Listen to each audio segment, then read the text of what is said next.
Hello, let's talk art history.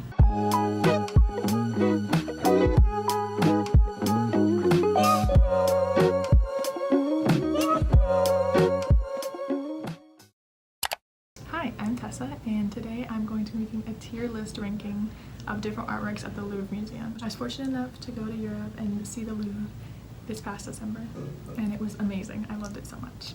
I saw like 90%, a majority of these artworks in person. Most of these pictures are actually my own, but some are from a website.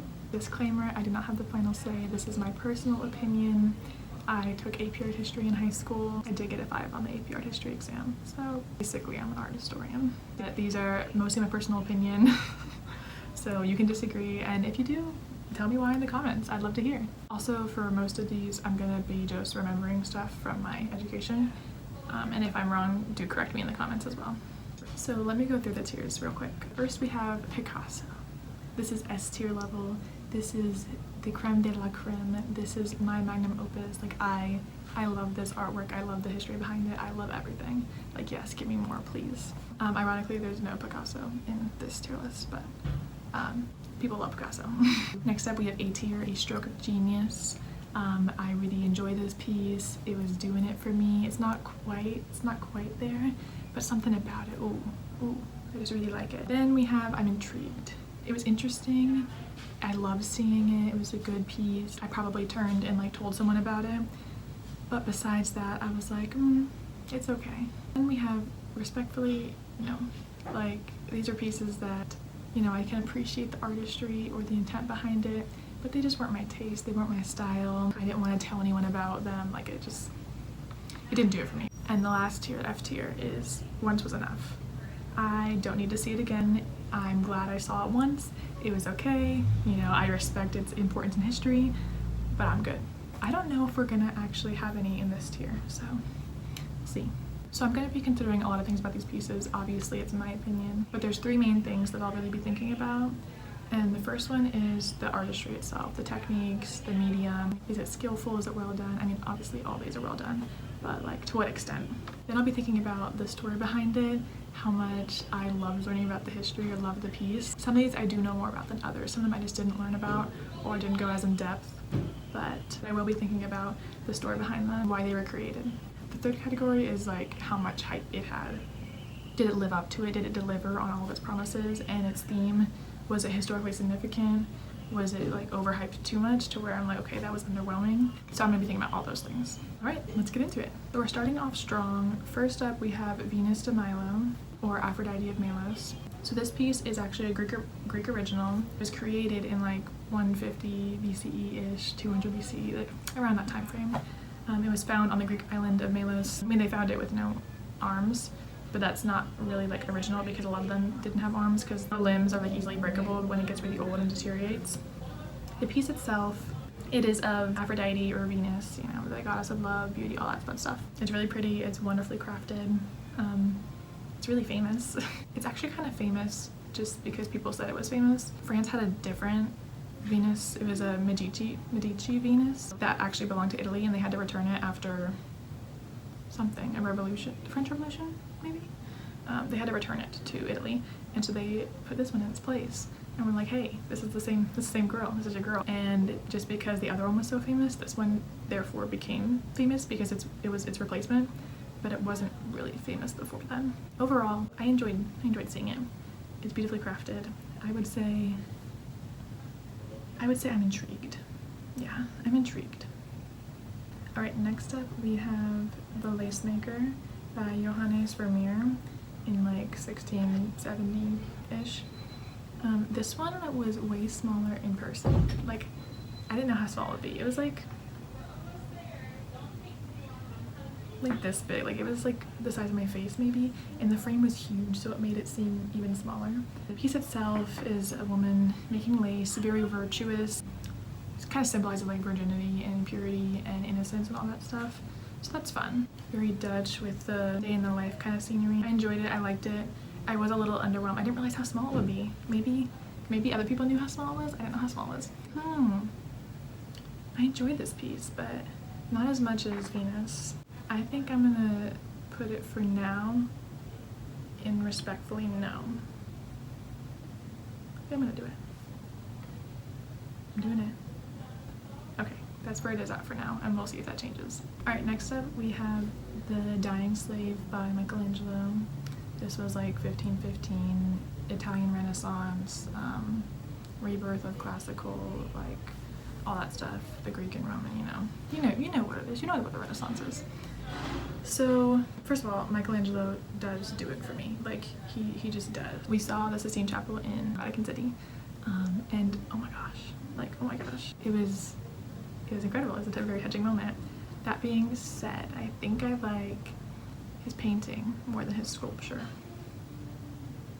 Controversial, maybe, I don't know. I don't really know actually if that's controversial or not, but yeah, I mean obviously it's an excellent sculpture, like very idealized but realistic body, you know. He knows human anatomy better than I know like my own anatomy. Like this is incredible to look at. I didn't really study this piece that much, so what I get from it is just like the moment before death, whatever the theme is. I don't know if it resonates. So this one also I think is respectfully no for me, but is it above the Lace Maker or not? Actually, I don't think it is. Sorry. I'm gonna put it behind the Lace Maker. Beautiful sculpture, very artistic. Just the message and the context, I'm like, eh. See, like he has better work. He has much better work. So that's why for me, it just didn't do it. So I'm gonna say respectfully, no. Ooh, all right, next we have The Intervention of the Sabine Woman. This one's fun. I like this one. I like this one. So this is a painting, obviously. This is by Jacques Louis David, probably said that wrong, in like 1800, 1790 something. This one is very French Revolution coded. Basically, the original story is that the Romans wanted brides and the Sabine woman refused. So the Romans hosted a festival and invited all the women, and then they abducted them and took them for brides. And then that started a fighting between Romans and Sabine men and whatever. And then the woman did intervene and they were like, hey, and they stopped the fighting. So that was kind of a symbolism, allegory for the French Revolution. Just like, hey, let's chill, let's, you know, bring it into this, put peace to it. Kind of the idea that like, you know, love wins all, and yeah, like love wins all, you know, we can stop fighting, war. We don't need war. We can leave war in the past. So I like this a lot. There's a lot of movement going on. No, they were not actually fighting naked. I feel like somebody was gonna ask that. No, no. So it's neoclassical, so we're bringing back like classical themes. So that's why they're naked. They weren't actually naked. They would have armor that protects them. But overall, I really like it. I like the story a lot. I don't know if it was genius to me. I don't know if it was a stroke of genius. So because of that, I'm gonna put it in I'm intrigued. But I think I like it more than Venus de Milo, so I'm gonna put it at the top of I'm intrigued for now. Yep, I like that. Next up, we have the Mona Lisa. This is Leonardo da Vinci, Italian Renaissance, all that fun stuff, like 1520, 1515, something like that, 1520. This is another one that was way smaller than I thought. Well, okay, maybe it wasn't that small, but we couldn't even get close to it. You couldn't even see. Like, you know how she is, her eyes are always watching you wherever you go. You couldn't even get close enough to see where the frick her eyes were looking. Behind a glass case, behind a big wooden frame, behind a bar, like we didn't really see her. She's cute. We love her. Iconic. She inspired many great songs. Pretty in the face, art is the frame. Mona Lisa. I can see your face in the Parisian paintings. The Mona Lisa. I've been down to meet you. Don't leave me hanging like the Mona Lisa. But I don't feel like it's Da Vinci's best work. You know, it's famous for being famous, kind of, right? It is cool, it's enigmatic, it's mysterious. Yeah, I mean, it's very skillful, you know, beautiful landscape, and the portrait's nice, but I like some of the other stuff better. That being said, I mean, you can't go there and not see it. She's important, but I think, is she respectfully no, or am I intrigued? See, I'm a little intrigued, but next time I go, I don't know, I wouldn't make a, if I ever went to the Louvre again, I will. When I go to the Louvre again, it's not gonna be my mission to go see her. Like, I've seen her once, and I've seen her. So we're gonna put her in respectfully no. Alright, next we have Psyche Revived by Cupid's Kiss by Canova in like 1790, neoclassical. And okay, strap in because I got a little story about this one. First of all, Cupid is the Roman form of the Greek Eros, which is Eros is the son of Aphrodite, which is Venus in Roman, but Aphrodite in Greek. Aphrodite is the goddess of love, beauty, all that fun stuff. Eros is her son, and he is like romantic love and all that. You know Cupid. So Psyche was this really beautiful mortal girl, and she was prettier than Aphrodite, allegedly. You didn't hear from me. And so allegedly Aphrodite was like, told her son, like, go make her fall in love with you, pretty much. So and then go away so she can never have you. And so he went down to Earth, and oh my god, he fell in love with her. Plot twist. But he can't be with her because he couldn't. So what he did was he would see her at night, and she was forbidden to look at him. And basically her sisters ended up convincing her that he was this ugly monster. And so she brought an oil lamp and I think a knife because she was gonna like kill him or something. And when he was sleeping, she shined the lamp on his face, and he was beautiful. And then she's like, oh my god. And then a little hot wax dripped from the candle, pour drip. And he awoke and he flew off and blah blah blah, and he was mad at her, all this stuff. And so she had to redeem herself through a bunch of godly trials and all that. The last one, sent by Aphrodite, she had to go and fetch a jar of something from Persephone from the underworld. And that was like an impossible task, all this stuff. Psyche, girl, she opened the jar. She wasn't supposed to open the jar. She opened the jar and then she like fell into this eternal slumber kind of thing, whatever, died, kind of. Anyways, Cupid realized he loved her, still loved her. His kiss revived her, the end. So that's this. All that story was this. But I love it. I love the tale, and I love this depiction. Just so clean, so beautiful. And I love neoclassical and classical because we're bringing back like what was so integral to Western society in the first place. So this is great. I love this. It's definitely a stroke of genius. Is it Picasso level? I don't know. I think I'm gonna put it stroke of genius for now. It'll probably stay top of that the whole time, I'm pretty sure. I love this piece. Alright, next up we have La Grande Odalisque, sorry, by Ingrace, and I can't say his full name. I'm not French. No, I'm not gonna try.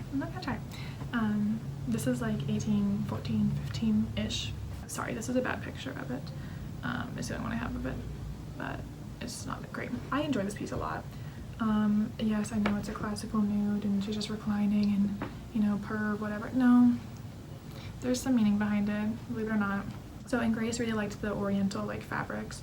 You can see that in where she's laying and the fan and the curtains behind her and all these, there's so many interesting colors. Of course the stare is like, you know, seductive over the shoulder, whatever. His style is cool because it was very like, it's more flat and contour, like the outer lines are really harsh compared to like Delacroix, who was a romantic and all his colors were really vibrant and it was very three-dimensional and all this, but this is like kind of intentionally flatter, which I like. It's different. I'm definitely intrigued. Not quite a stroke of genius for me, but I really like this piece. But do I like it more than the Sabine Women?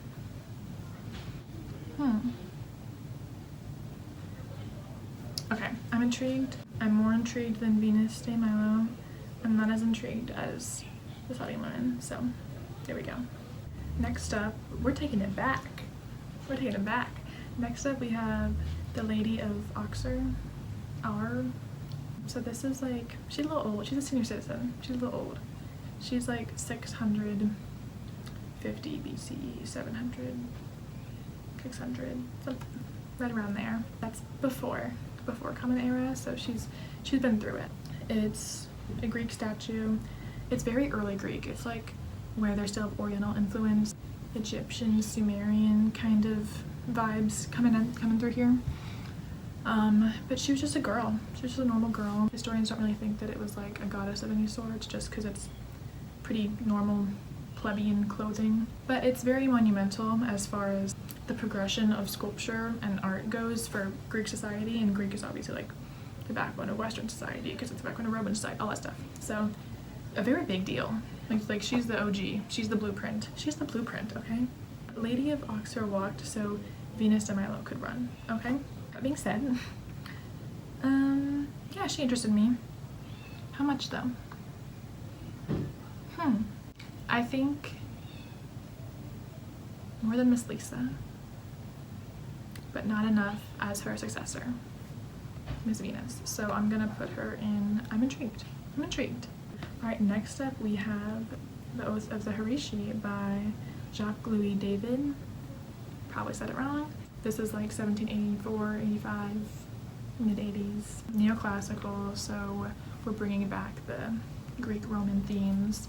So this is the story of, or it's the symbolic story of a play of two warring kingdoms, and one of them's like a family thing, unit thing, ruler group, and they're fighting with this other group. Basically, one of the women in the background is like, she's part of the family, but she's married to someone of the other group, so it's kind of like she loses no matter which way the war goes. And this is, of course, during the French Revolution, or around that time frame, so of course it's an allegory and it's symbolic for France and how patriotism and courage and strength is what's going to prevail and not the love. So this is the opposite of the Sabine woman, because this is love does not win all. Boo, love loses. So she's losing no matter what, because she's emotionally tied to both of these men. So that sucks. That sucks. But the story itself is cool. Now the background, we could have done more with the background, right? I like the lighting. It's dramatic lighting. Okay, it is scenic because it's a play, right? So, okay, I take it back. We're depicting like a play scene, so simple background could be like a stage background, right? The grief is done really well, and I like the costuming and all that, so yeah, I like this one a lot. But I don't like the message as much as my Sabine women, okay? So I'm intrigued, but not as much as the intervention of the Sabine women, okay? Yeah. Okay, next one. Guys, this is one of my favorites. Probably my favorite. Probably. And it's not just because she's famous, okay? I love her. So this is the Winged Victory of Samothrace, or Nike of Samothrace. This is a Greek original. Most of them are Roman copies, or most of the art we have today are Roman copies of Greek originals, but this is OG. This is like circa 200 BCE, so she's a little old. We love her. She's a goddess, so she doesn't age, okay? This is Hellenistic, so we're appreciating victory, and we're having a lot of movement. So she's in contrapposto, which is like the stance with like one leg's bent and one of them straight. This was commissioned, constructed as a like offering thank you to the goddess because of the Samothrace, this island's like naval victory. So you see her on the bow of a ship, and you know her, the wet drapery style where it's just flowing behind her, and the beautiful wings. And okay, she's not headless and armless, like yes she is now, but she wasn't, they fell off, just in case you're wondering, in case you thought she didn't have arms. She does, or she should, but she's still beautiful without them. We still love her without them. The display of this in the Louvre is perfect. Let me tell you about the moment I saw her, okay? We were in the statue room, one of the many. I didn't know she was coming up. I just turn, I gasped. There's light shining on her, all these people, the staircase, and it merges and it goes different ways. Oh my gosh, just beautiful. Took my breath away. I started like tearing up, but she's just beautiful. It was so impactful to see this piece in real life. Ever since I learned about it, it was one of my favorite pieces. And she's very popular, but I think it's for good reason. It was a tribute to a goddess after a victory, and it's beautiful. I just love it. It's just beautiful. I just love it. Okay, this one is Picasso for me. This is top of the top of S tier. I don't know if we're gonna beat this today. I love this one. Thank you. Alrighty, next up is Portrait of Louis XIV. Dare I say mid? I'm gonna say his name wrong. This is by Yasanta Regu. This is like 1700, and this is, yeah, it's just pure power and opulence and monarchism, and I mean it's done very well, but that's about it. I'm gonna say this is gonna be our first Once Was Enough. Wow, I mean, love it, looks great. That's quite the cloak thing you got going on there. I'd wear that, but all right, I'll pass by you next time. Next up is, wow, very different. We have the Code of Hammurabi. So this is obviously Egyptian. This is like 1700, 800 BCE. So we are back in the day. This is the Ancient Egyptian Society. So like a lot of people learn about this in history class. Like that's where I learned about this, was 6th grade history for the first time. It's like noted laws, and they carved it into this giant stone. Really cool. Hieroglyphics are awesome. At the top there's like the the ruler is eye to eye, like on the same level as the seated sun god, which is insane because that's a god and you're eye to eye, you have the same like power. Yeah, law, order, all that fun stuff. An eye for an eye. You heard it. You heard it. You know the code of Hammurabi. But that being said, I don't know if the display did enough justice, because I feel like my whole entire family and a bunch of other people, I'm sure, were just about to walk past this, and I pulled them back and I said, hey, hold on guys, like, you know what this is, right? And it was hard to see. You couldn't really read the hieroglyphics. Well, okay, I can't read hieroglyphics anyways, but you couldn't even see really that there were carvings on it. The lighting was weird. Everyone was just walking right past it. That being said, yeah, I mean, don't pass it up. Go and see it. It's important, okay? So now I'm not gonna say it was a stroke of genius because artistically it doesn't hold a torch to the rest of these, but very historically significant for sure. So I really appreciate it, and I think it's gonna go after Our Lady of Uxor. I'm intrigued, Hammurabi. All right, next we have Self-Portrait with Julie by one of my favorite artists ever. I love her. This is Elizabeth Louise Figi Le Brun. This is like 1790s. So this art, first of all, the piece itself is so cute. She's so good at fabrics. And I also love the way how fluffy and airy the skin and hair she does looks. Like it's just gorgeous. I love her style. And so did Mrs. Marie Antoinette, okay? Elizabeth, the queen, loved her stuff. And basically she was into this Academy Royale for painters or artists and stuff, which was really cool for a woman because not a lot of women were in that at the time. And yeah, she was just really adored by the queen, all this stuff. But that meant that she, during the French Revolution, got a little controversial, and because she was tied so closely to the monarchy and the queen, she had to kind of flee for like 10, 12 years. And then she came back, and during that time, like, she did stuff for other people. And yeah, people still like her. I still like her a lot, so I just love her art. She does a lot of portraits, so love her style, love her. That is a stroke of genius for me. And her family, she's valuing family during like revolution times. Oh, girl. Okay, for me that's a stroke of genius. Not quite Psyche level, but I love her. Next up, all the way from Greece, we have a Parthenon frieze of the Great Procession, which was this procession in Athens to honor Athena, the patron goddess. They would like carry like robes and offerings and drop it at her statue, and it was a whole thing, it was a whole festival. And we love that. I love Athena. She's so cool. This is probably like 400, 500 BCE. If you don't know, the Parthenon in Greece is destroyed. It's like not really there. There's some cool pillars and a little frieze sitting up there, but besides that, there's not much left of it. So they kind of salvaged some pieces, but it was this huge temple dedicated to the patron goddess Athena of Athens. She and Poseidon had this little fight over who was gonna rule. She won. She made a little olive tree and she won. So that's so cool. We love her. Funny story, my mom and I actually went to, in Tennessee, in Nashville, they have an entire reconstruction of, like to a T pretty much, a life-size reconstruction of the Parthenon in Nashville. Just there. So I'm gonna show you some clips from it. But yeah, it was so cool. I loved going, it was so cool. Oh my gosh. And supposedly, we didn't go inside, but supposedly they have the missing 40-foot statue, because there's a 40-foot statue of Athena in history records, and it pretty much just went missing. So that's cool. And maybe during the Crusades or the sacking of Constantine or something, but this whole 40-foot statue went missing. Supposedly they have a reconstruction of that in the Parthenon as well in Tennessee. Anyways, all that to say, very cool procession. Unfortunate we can't see the heads. Heads are always getting lost around here. I'm intrigued for sure. Stroke of genius? Maybe.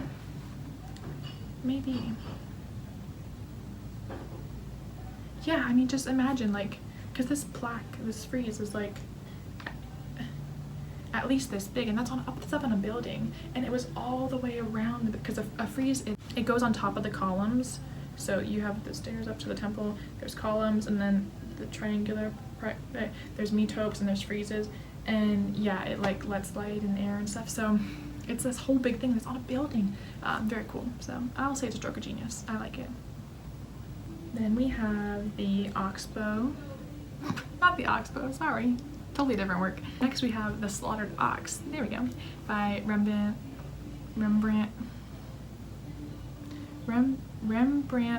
Van Ryn. Got it.